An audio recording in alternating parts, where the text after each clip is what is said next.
So as you can see, the first stroke looked not bad, but the main problem of the first stroke, it was done only in one direction. So someone liked to work only to yourself direction, and someone liked to work in two directions. So actually, when you work in two directions, the movement and the strokes, they are always more softer. When you are using only one direction, you can see the dots are too heavy. Yes, they are. This technique is better for eyebrows, as for me actually, because on the eyebrows we want to make more powdery and more darker dots, maybe sometimes. Yes, but on the lips this is not necessary. On the lips you have to be soft. So if you see on skin of your client, sometimes in heel it works. You can see a dots even in heel it results, and I'm sure you saw it. So this is your mistake. This is only one-way movement, and sometimes the masters also using not right angle. So one way can be done in a not right angle of the machine, and so the dots can be even more intensive. So if you want to avoid dots, try to work in two directions. Then next stroke, it is very fast speed. So if you see the lines while you are working, it means that your speed is too high on a device, I mean. When you put too high speed on the device, so you have more dots in one line. We don't need a line, yes, actually. So that's why if you see your strokes look like second picture, so second stroke, yeah, it means that you use higher speed, go lower. Then next stroke, it is lower speed.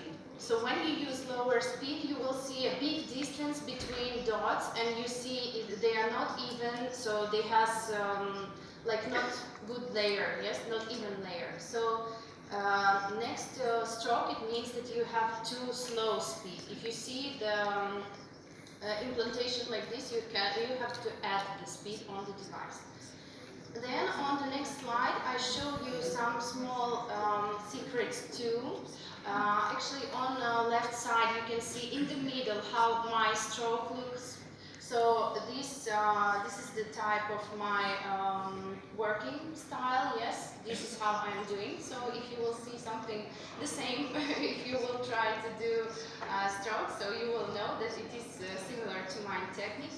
So I try to do on a final stroke. You can see that the strokes is too tight. Yes, as for me, I also do not use it, because if you are starting your work too tight, then you are prisoner of these strokes. Yes, because if you did one place darker, you need to do everywhere darker. You cannot shade it anymore. So you don't have the space for the shading. So actually, my stroke style is here. Yes, this is how I'm doing the strokes. And here the explanation how I put the strokes on the lips. I'm not working only in one direction. I'm always trying to mix the directions. In makeup you can hear the word blending. Yes, so I'm trying to blend all the strokes. I'm not working only straight always. And here you can see step by step how I continue and how I add more pigment. Here too, this is the lower lip. So you see I'm not going only straight. I always mix the diagonal direction with straight direction. And here is the final result. But also pay attention that this is two passes. From the first pass, you will never see such a flawless, such a perfection. So always think that you need to go more and more layers to do a perfection. I always have first layer, second layer, and then I have no ending layer. When I say I need a little bit more, because I always see some imperfections to finish. And here you can see the macro picture, how it's looking. After I finish the design, it's very important that all the corners is fixed and all the place inside is, all the skin inside is also finished. Yes, because sometimes I see some masters, they leave empty space inside.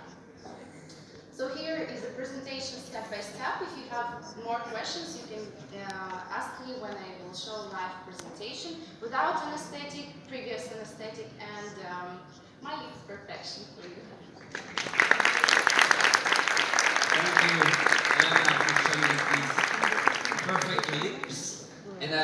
new term right now, which I really like, which is the no ending layer. I think this is something I want to keep in my mind, the no ending layer, to strive for perfection. Our next speaker on stage is also striving for perfection, but she's also striving for artistry, and she takes her inspiration actually from all different fields. She takes her inspiration from tattoo, she takes her inspiration from microblading, and she takes her inspiration obviously from micropigmentation. And I was allowed to define her style a little bit, and I was apparently quite right with the style of being very puristic. So please welcome on stage Hoi Kwan from Canada. Woo!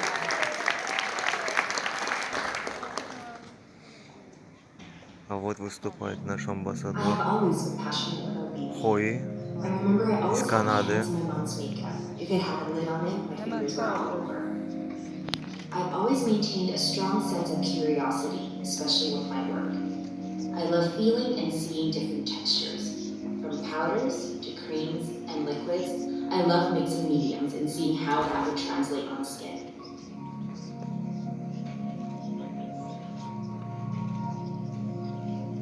My obsession with natural beauty started at a very young age. Regardless if I was creating a simple or a dramatic effect, every look I created maintained an element of natural beauty, or as my colleagues and clients would call it, my signature Hoi style.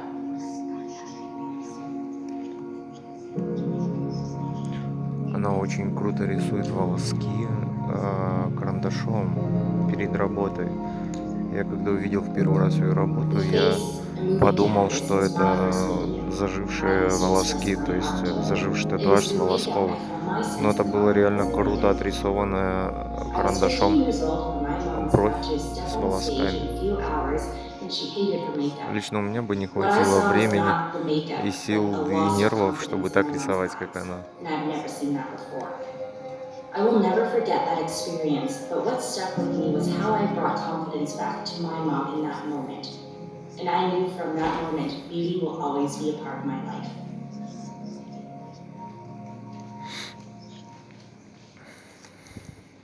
I love the feeling of bringing confidence out of people through my artistry. Naturally, I transitioned into the fascinating world of permanent makeup. I enjoy the process of creating unique experiences for each and every human I come in contact with. Now, I get to express my art on the same, but a living canvas, the skin.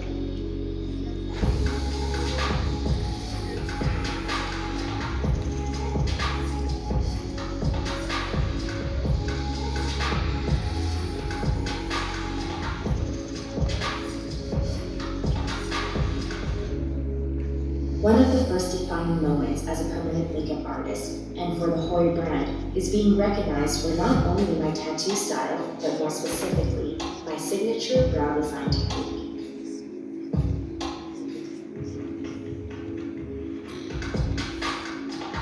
Every hairstroke is meticulously designed and placed for each client. Every design, every experience is custom and unique. There is never a repeated design. Every procedure and experience happens through intentional design.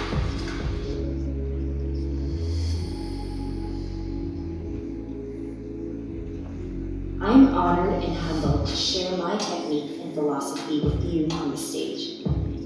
My name is Hoi Kwan. I am born in Macau and proud to be representing Canada.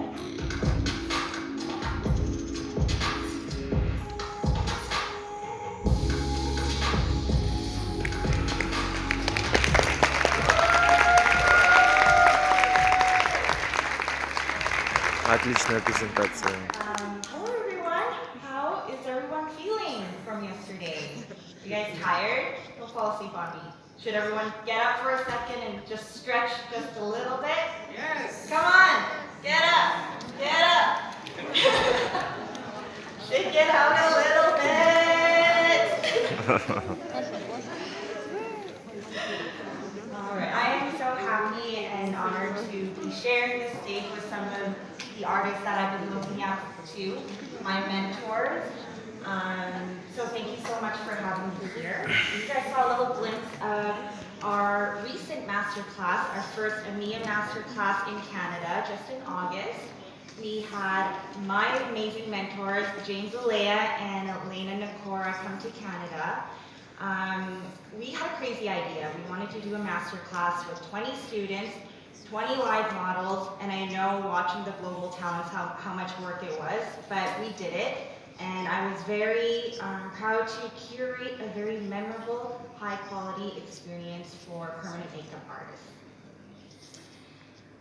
So actually, I don't know if Sarah's here today, but I just want to thank Sarah because when she asked me to present, I was stressing out a little bit for a couple months because there's so much talent in this room, especially when it comes to nano.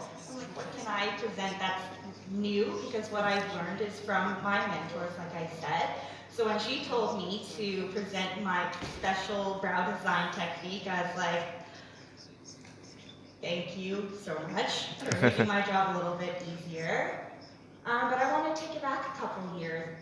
Jorn and Jan had asked me 2 years ago, how can we switch microbladers to nano? Now everyone who has experienced nano know it's a beast, as in the learning curve is steep, it's much longer than microblading. It takes a lot more time to get comfortable. Can I get a show of hands who microblades here still? Who's microblading tri-nano before? You guys can agree that it's much different and much harder to learn. So I can only reflect on my journey. I had to think, what did I do that was differently that allowed me to transition into permanent makeup a lot smoother, a lot faster? How I was able to get my students to get comfortable with it a lot faster, and truly it was the brow design technique. So over the last 5 years, now when you hear Koi Tattoo, you think of my meticulous hair stroke design. I draw on each and every single stroke intentional and by design.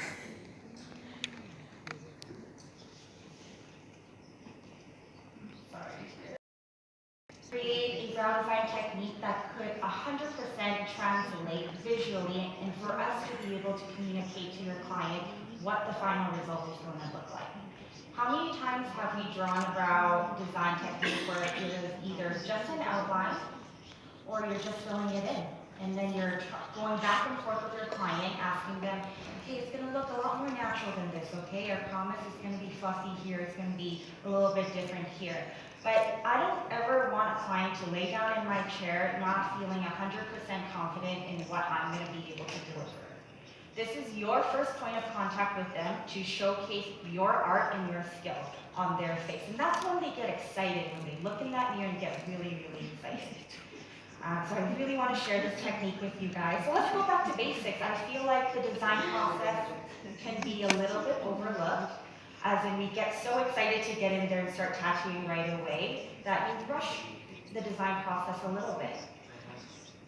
I don't believe in 5 to 10 minute brow design techniques. Yes, sometimes I can get it done in 5-10 minutes, but it's from experience. I promise you, every single one of you in this room can do it. It just takes time and practice like anything else, okay? Talent will get you maybe there a little faster, but really it's putting in the work and getting it done. So without further ado, I want to go into my presentation. I want to start off with a quote. This is my fiance's favorite Bruce Lee. To express oneself honestly, not lying to oneself, that, my friend, is very hard to do. I think we can all agree. And being in the beauty world, oftentimes we can wear some masks, you know, how people perceive us, but I promise you, we've been working on this over the last, I'd say like 6 to 9 months or so. Show up, bring a part of your authenticity. People can feel you. People will never forget how you make them feel, okay? Where is Canada? Where am I from? So I think a lot of people know Vancouver and Toronto. I'm kind of right in between. It's where all the Cowboys come from. So if you guys want to visit me, July's a good time for Calgary Sound. So there's 4 core values or pillars that you'll see that's reflected in every aspect of our business, regardless if it's with the client, with the procedure, with how we present the content, with our photos. We always want to incorporate these 4 values. Artistry. Every moment expresses the artist's vision, customization. Every design and experience is unique. Wholehearted, truly expressing yourself or oneself.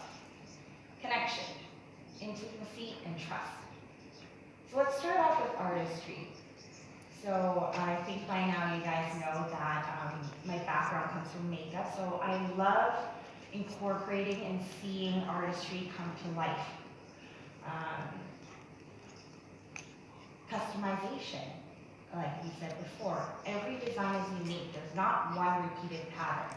Now when you see me do the live demo, you'll kind of realize my design is not the most complicated.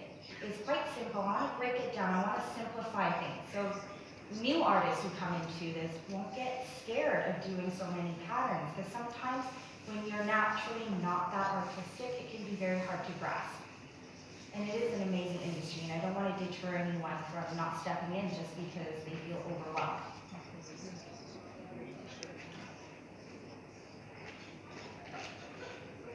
Wholehearted. Show up. Show up for your clients. Show up for your students. I really do feel like long gone are the days where you can throw a 2-3 day master class and just not fully be there. People can feel you. There's so many quality trainers out there now. Why you? Why you? Why me? Right? It's how you make them experience the training. Which goes into connection pretty well. I always like to bring a certain level of intimacy with every training or every client that I do, okay? You are working with them very, very close, often for 2-3+ hours over the course of many, many years. And I will have to say, my first work wasn't the best, but to this date, I've had clients from the very beginning, and I haven't really been able to take new clients in the last 3 years. So I'm very proud of that, and I know 100% is because I communicate with them very well and connect with them.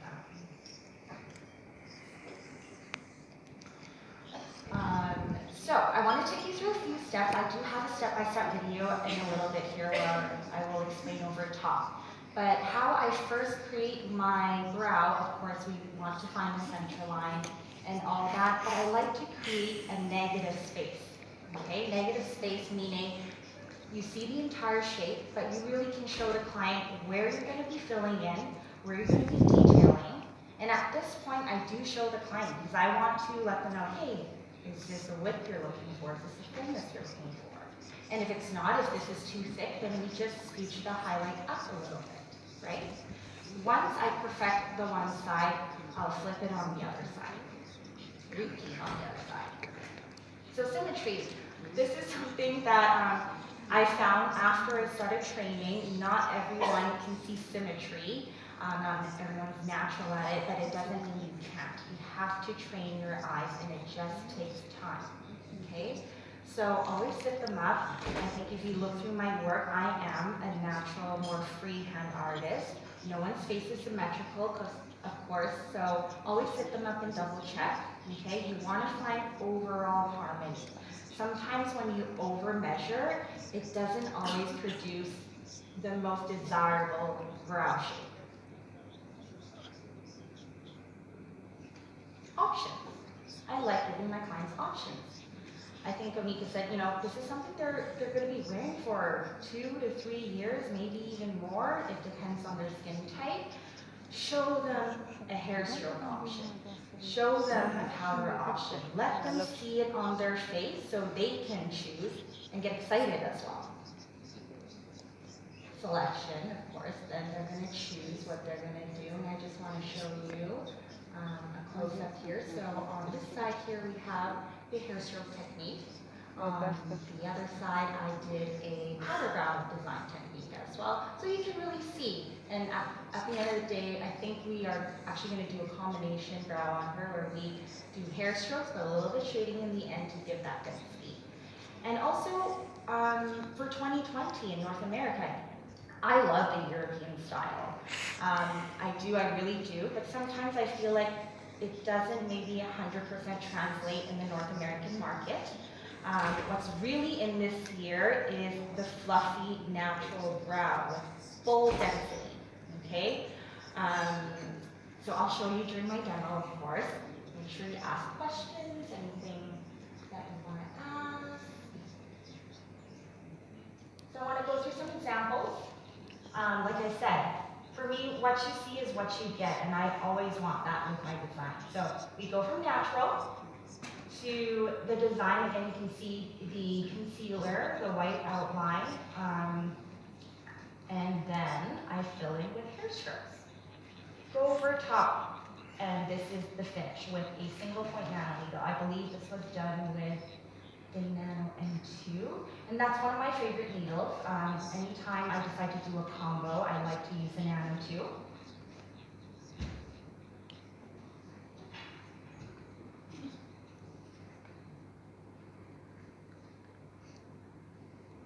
Okay, so here we had a lady. She was experiencing alopecia, very mature, very dry skin. She had a little bit of growth left. I think by the time she came back, she had a little bit less actually. So when you have ladies like this that have a blank canvas, of course I can create quite freely. And with more mature clients, I like the more upward strokes. It gives them the illusion of a brow line, okay? This is fresh, and of course we all know sometimes the skin can get irritated, especially if they have very sensitive skin. Alopecia skin can be very, very hard to work on. You have to work very, very slow. And I want to point out, all of this was done with a single pass. Okay, that's also something I thought about. What was hardest for me to transition was how long it took to do a nano brow. At first, I would book for 4 hours. Who wants to sit in your chair for 4 hours, really? But as you get more experience, you do get faster, and I want to refine so we can do the least amount of passes with the most pigment deposited in the stroke. And as you can see, heal, this is before the touch-up, this is about 3 months heal, and nothing has changed. From design, fresh, to heal. This one was done with the Nano NT, and I do really, really love it. It's a very, very steady needle. And this is one of my recent favorites that I did. Again, from natural to design to immediately after. And I'll be seeing her very soon. So if you guys follow me on social media, I'll be posting her when she comes in the next little while.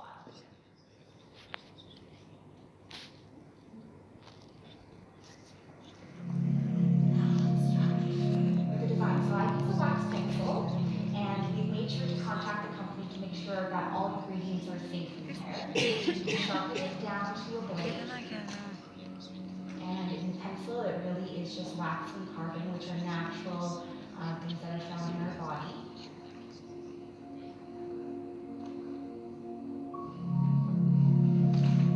So of course we always start off with sanitizing the brow with a 70% alcohol wipe.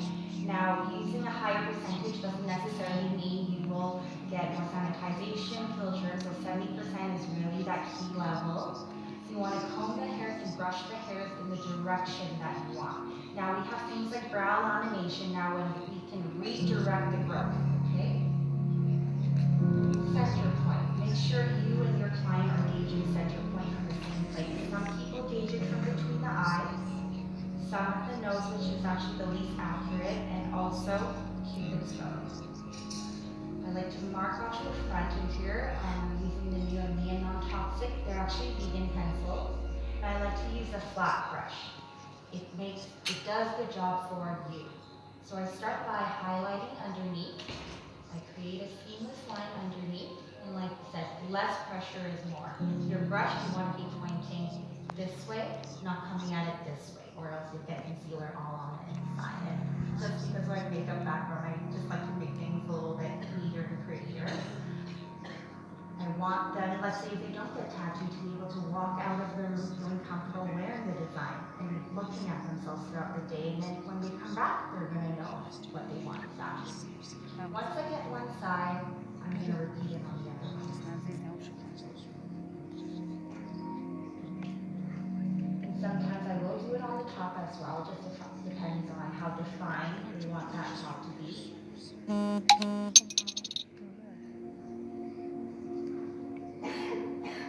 That's where I lay down my stroke, so I'll show you guys. So the way I do hair stroke design, I kind of have like what I call my Tetris or my puzzle pieces. I have about 4 groupings of lines that I use to fully customize. It's simple. It's not very complicated, but you can make it as simple or as complicated depending on your experience. This becomes my guideline for when attaching right over top.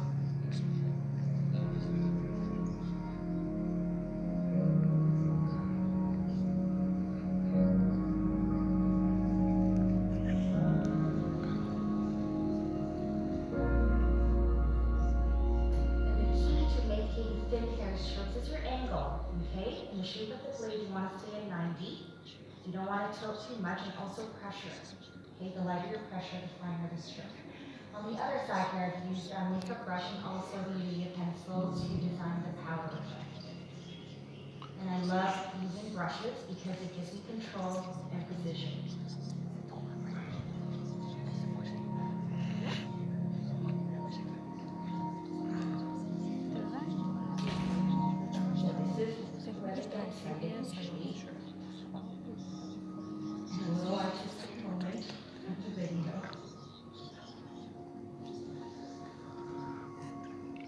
And photos. Pay attention to your photos. That's your advertising. Even if you do the best job and you don't take the time to take photos properly and edit them, no one's going to appreciate your work of how it's supposed to be appreciated. Okay? Clear photos.